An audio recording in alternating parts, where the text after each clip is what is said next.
Колледж студенттері, оқытушылар мен қызметкерлері жыл сайын Масленица мерекесінің даңқты дәстүрлерін жалғастыруда. Әндермен, билермен және халық ойын сауықтармен өтетін қысты шығарып салу және көктемді қарсы алу іс-шарасы. Мерекелеу барысында аспаз студенттер конкурсы жаңа дәстүрге айналды. Бұл конкурста бірінші курстың студенттік топтары бөлімшелер бойынша бірігіп окрошка дайындады.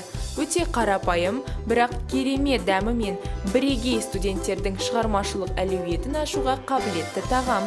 Әр бөлімшенің 3 талантты аспазшысынан тұратын әрбір команда қойылған тапсырмаларға барынша тиянақтылықты және креативті көрсете білді. Әр бөлім өзінің ерекше рецептін ұсынды.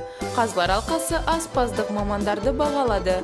Бағалау критерийлері: дәмдер теңгерімін, рецептураның ерекшелігін, эстетикалық тартымдылығын және тағамды әсем түрде беруді қамтыды.